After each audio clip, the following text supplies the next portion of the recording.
I once met this kid named Tom in my history class back in high school.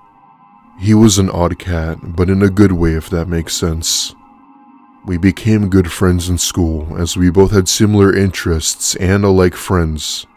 This took place in the early 2000s. For context, I'm a female, and while I never saw him romantically or anything, he was cool to hang around with. Well, one day over summer break, I had invited him over to my house as my parents weren't home. Both my parents were the type to prohibit any boy coming over, so I saw it as an opportunity to hang out. On this day, we both decided to smoke for the first time as we were getting to that age, if you know what I mean. I had never done it before, but naturally, I was curious as apparently weed had health benefits. We both agreed that we'd do it in the woods by my house to not draw any suspicion to us. Because had one of my neighbors saw me doing weed with a guy, my parents would have disowned me. We go into the woods just enough for us not to be seen. I felt weird doing it, but my uncle had always said the famous "you only live once" phrase, and right then I had decided to do it. At first, it felt strange doing it, but it wasn't that bad once the relaxation hit.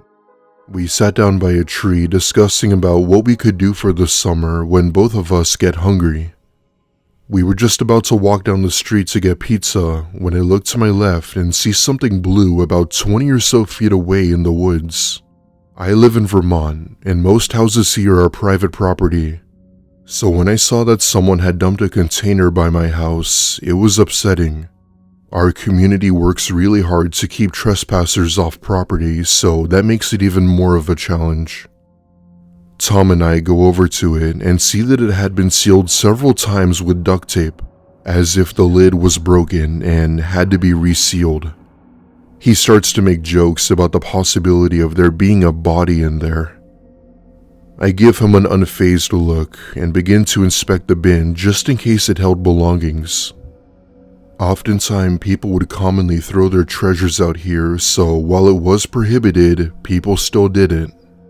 Tom proceeded to carry out the bin, which, upon a closer look, turned out to be a cooler. He puts it down and gives me the look, wondering if we should open it. Of course, being the coward I was, I told him I didn't feel comfortable opening it and that he should do it. Tom takes out his knife and proceeds to cut open the duct tape and hesitated for a few seconds before opening it. What if we do actually find a body? He said. My community was very safe, with a very low crime rate if any, and told him that at best it was probably someone's dead pet. That seemed to have calmed him down, and he gathers up the courage to open it. All the while, I'm filming the whole ordeal, kind of just laughing and making jokes about the so-called body he would find. If only I had known what would happen next. He opens the cooler and then falls back in horror while closing it. At first, I thought he could have been messing with me, but when he made sure he wasn't, I freaked out myself. Tom begins to violently vomit, telling me to call the police and to not open it. However, curiosity got the better of me, and I opened the cooler to see for myself. I obviously can't post the video I shot, but the second I opened it, I was able to get a glimpse of what was inside. There appeared to be something wrapped in a trash bag with this dark reddish ooze leaking from it. I couldn't see the entire thing because the thing was full of maggots to the point where you couldn't even see much of the bag. The smell was unbearable. I think I almost had a heart attack right then, and before even reacting, I was already on the phone with the police. They, along with the FBI, cleared the area with these people in hazmat suits disinfecting the area we found it in. Tom and I were obviously questioned, but there was ultimately nothing we could say or do other than we had found it. When we asked about what they had found in there, they were unable to answer. All they said was, "We can't disclose any information at this time." Now, don't get me wrong, I wanted to believe it was a dog or maybe a cat, but with all of these authorities around, I had my doubts. It took over a year, but now we finally have some answers. Tom and I had found the remains of a missing woman who disappeared a month prior. However, she wasn't just any woman.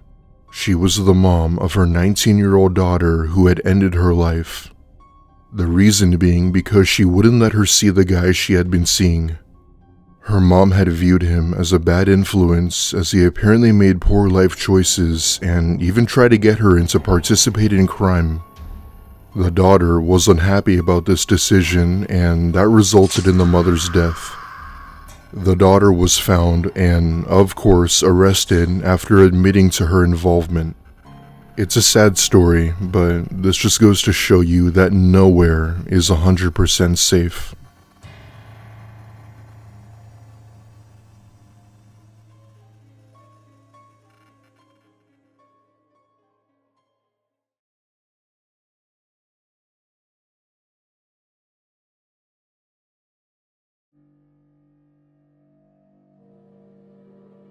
I live up by Cedar Beach in New York with my wife and 2 kids. There's a small lagoon type area about a quarter-mile away from our house. It was a nice little spot that not too many people around the area knew about. You'd maybe have about 2 other people there, if any at all. I would commonly take my kids down there to go swimming. Up until this past month, that is. Now, I'm never letting my kids or anyone down there again. I haven't told anyone about this, including my wife, fearing I'd be judged for what I saw, but that's just my logic. Last month, my kids had just begun their summer break, and I had taken them to the lagoon to go swimming. Nobody was there, so I felt relieved it would just be us. We set up our chairs in the sand as my wife unpacked lunch for the kids. Aside from the main beach, this was like our own little private beach, if that made sense. A true hidden gem. Me and my wife sat down on our beach chairs relaxing while our kids were splashing around with their water guns. We always tell them not to go out further because as nice as this little lagoon was, it was decently deep the further you went. We were there for a few hours that day, nothing too bad. At one point, my wife got tired and went back home to go cook dinner. I agreed to watch the kids a little while longer, as they were still having a blast. It had to be around 6 p.m. by now, and the sun was starting to set, and that was when I told them it was time to head back. However, they were seemingly too far out to hear me, so I stood up and got closer. Before I could call out to them again, I noticed something oddly strange in the water. The best way I could describe it was a black roundish object moving in the direction of my kids. I don't know how else to describe it. It was moving, but not in the way you'd think. It was almost as if the water guided it toward the direction of my kids. All I could do was just stare at it as I got closer and closer.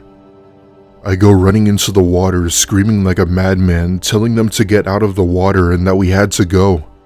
This time they heard me and came swimming back to shore. They were so confused as to why I was yelling, but I obviously didn't want to scare them, so I really didn't know what to say. By this point, it was almost dark out, and I just told them it was time to go. We grab our beach chairs and start walking over to our neighborhood. That's when I turn around to face the lake, and that's when I saw something that nearly made me sick to my stomach.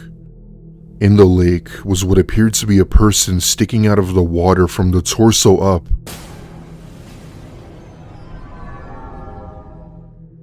It was too dark to see what they were wearing.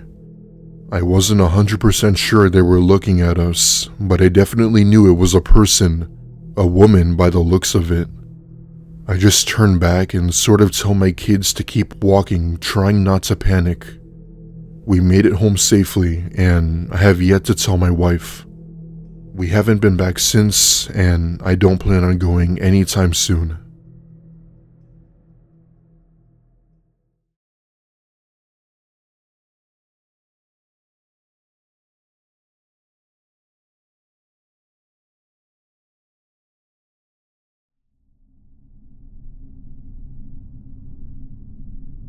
Years ago when I was a kid, I attended a summer camp with my brother in Tampa, Florida.